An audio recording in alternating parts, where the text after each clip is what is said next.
ہر ترقی میں مسلم دانشوروں کا حصہ ہے.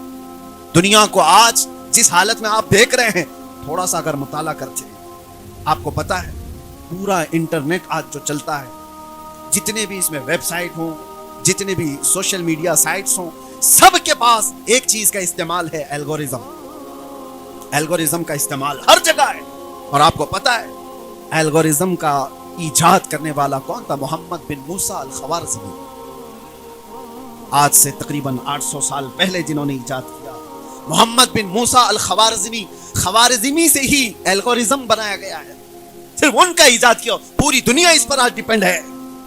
کسی بھی سائٹس میں الگورزم کا استعمال نہ ہو، ایسا ہوگا نہیں. میرے عزیزو، پوری دنیا کو جنہوں نے اپنی ایجاد کا محتاج بنایا وہ ایک عالم دین تھے. اور اتنا ہی نہیں، الجبرا کو کون سا نوجوان نہیں جانتا جو کالج پڑھتا ہے؟ محمد بن موسیٰ خوارزمی کا ہی ایجاد کیا ہوا الجبرا تھا. نائٹروٹ، سلفر ایسڈ، اور آج جو ایتھنل اور کئی ایسے کیمیکل کا جو استعمال ہے پوری دنیا میں، کیمیکلز کے بغیر آج دنیا ادھوری ہے. تمہارے صابن، بیس، دوائیوں سے لے کر ہر چیز، حتیٰ کہ پرفیومز میں جو استعمال کیا جاتا ہے. ہم اس کا مطالعہ کر رہے تھے تو پتہ چلا کہ یہ تو ایسڈ کا اور کیمیکل کا ایجاد کرنے والے دنیا میں سب سے پہلے وہ جابر بن حیان تھے، سب سے پہلے شخص ہیں. اور آپٹکس کا سب سے پہلے دنیا میں وجود کسی نے دیا، یعنی دیکھنے کی طاقت. اور کیمرے کا ایجاد. کیمرہ آج پوری دنیا کی ضرورت ہے، پوری دنیا. پہلے تو ایسا تھا کہ کیمرے نہیں تھے تو لوگ ہر چیز کرتے. آج کون سا خطہ باقی ہے جو کیمرے کی زد میں نہیں ہے؟ ہر جگہ تم کیمرے کے اندر ہو. اس کیمرے کا ایجاد کرنے والا کون تھا؟ اس کیمرے کا ایجاد کرنے والے ابن الہیثم، ابو الحسن ابن الہیثم تھے. مسلم عالم دین ہے جنہوں نے اس کی ایجاد کی اور پوری دنیا کو آج ڈیپینڈ ہونا ہے. کئی مشینیں ایسی ہیں جو آج ہر کار میں، ہر چیز میں استعمال ہوتی، وہ ابن الہیثم کی ایجاد سے.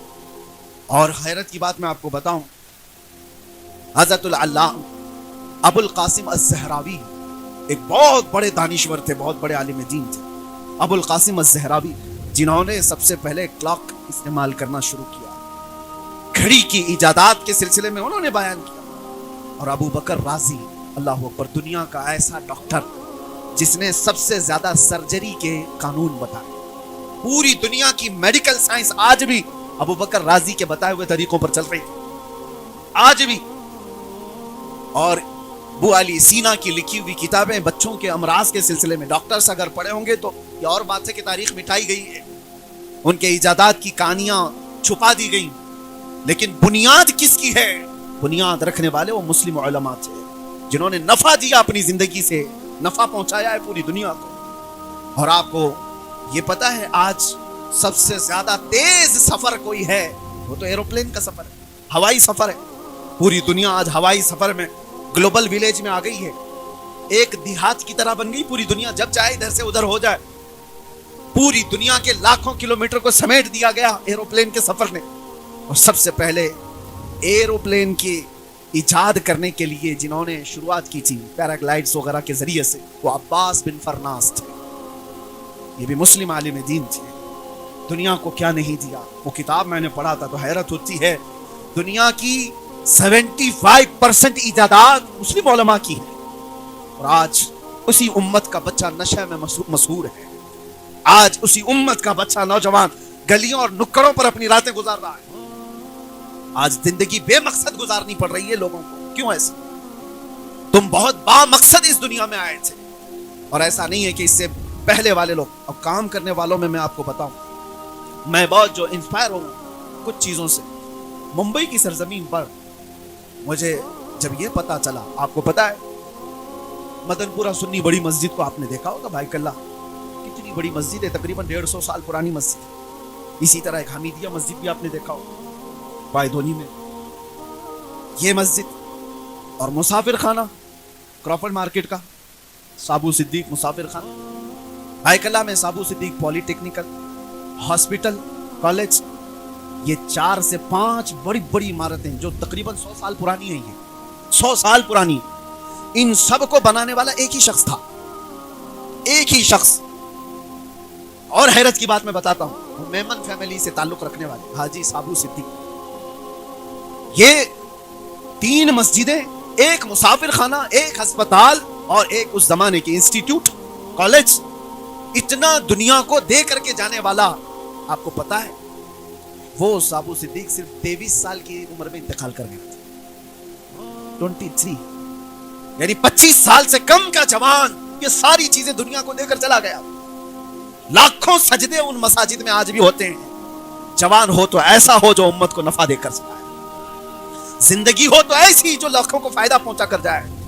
اسی طرح سے میں پڑھ رہا تھا، آزادی کی تحریک جب چھڑی تھی ہندوستان میں، آج ہم جو آزادی کی سانس لے رہے ہیں اس میں 1 2 نہیں 30,000 علماء کی قربانیاں شامل ہیں۔ علماء اہل سنت کی بات کر رہا ہوں، دلی سے لے کر کشمیر تک ہر جھاڑی پر ایک عالم دین کی لاش لٹکتی تھی، انہوں نے قربانیاں دی ہیں۔ آج سب بجھا دیا گیا، وہ با مقصد زندگی گزارنے والے۔ اور آپ کو اسی تاریخ کے حصے میں ایک اور عظیم انسان کی میں نے تاریخ پڑھی، ڈاکٹر مختار انصاری کا بھی نام سنا ہوگا۔ اس زمانے میں یہ انگلینڈ سے پڑھ کر کے ڈاکٹریٹ کر کے آئے ہوئے ایک ڈاکٹر، مسلمان خاندان سے تعلق رکھنے والے ڈاکٹر تھے، ترکی میں خلافت کے سقوط کے بعد بڑی خدمات انجام دینے والا شخص، لیکن ہندوستان میں آئے تو ہمہ ہمی تھی، آزادی کی تحریکیں چل رہی تھی، جھگڑے فسادات تھے۔ اس زمانے میں ڈاکٹر مختار انصاری نے دنیا کو ایک طرف دیکھا، لیکن مسلمانوں کے حالات دیکھ کر کے اس نے ایک ادارہ قائم کیا دلی کی سرزمین پر، جس کو آج جامعہ ملیہ اسلامیہ کہا جاتا ہے۔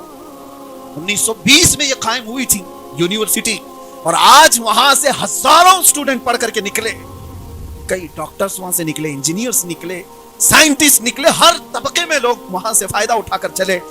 ایک شخص کی سوچ ہے جو ہزاروں کو علم سے آشنا کرا رہا، ایک شخص نے، اور اس ہمہ ہمی میں ساری چیزیں چھوڑ کر ایجاد تو کیا۔ اس طرح سے وہ لوگ تھے جو امت کو نفع دے کر کے گئے، قوم کو نفع دیا، بلکہ ملک کی ترقی میں حصہ لیا۔ کیا آج یہ جو پروپیگنڈا ہے اس کے خلاف کوئی جواب ہے ہمارے پاس کہ مسلمانوں کا کوئی حصہ نہیں ہے؟ حصہ کیسے نہیں ہے؟ حصہ اتنا بڑا ہے کہ آج ہمارا دیش پاورفل ہے، اور اگنی میزائل رکھتا ہے تو بھی اے پی جے عبد الکلام کی وجہ سے ہے۔ تاریخ کا یہ بھی ایک حصہ ہے۔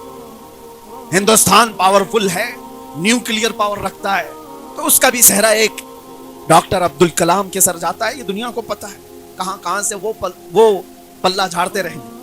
آزادی گیٹ پر 1 لاکھ سے زیادہ مسلمان شہیدوں کے نام لکھے ہوئے ہیں، 1 لاکھ سے زیادہ۔ یہ با مقصد زندگی جینے والے لوگ تھے۔ آج میں یہ تمام باتیں رکھ کر کے اس لیے عرض کر رہا ہوں، اللہ نے اگر تمہیں مال دیا، ثروت دیا اور وقت دیا ہے تو یہ انٹرنیٹ پر تباہ و برباد کرنے کے لیے نہیں۔ زندگی بہت تھوڑی سی ہے، زندگی بہت شارٹ ہے۔ آج یا کل میں پتہ نہیں کب ہمیں بلاوا آ جائے۔ مسجدوں سے روز اعلان سنتے ہیں فلاں بن فلاں کا انتقال ہو گیا، جنازے کی تیاری کی جائے، ایک دن ہمارا بھی میسج گھوم جائے گا کہ فلاں صاحب چلے گئے دنیا سے۔ لوگ تھوڑی دیر کے لیے غم کا شیئر کرتے رہیں گے، اس کے بعد پھر بھلا دیے جائیں گے، لیکن اگر نفع دینے والی ذات ہے تو قیامت تک ہم باقی رہیں گے۔ آج میرے عزیزوں، قیامت تک جن اشخاص باقی رہنے والے ان کی مختصر تاریخیں میں نے آپ کے سامنے رکھی۔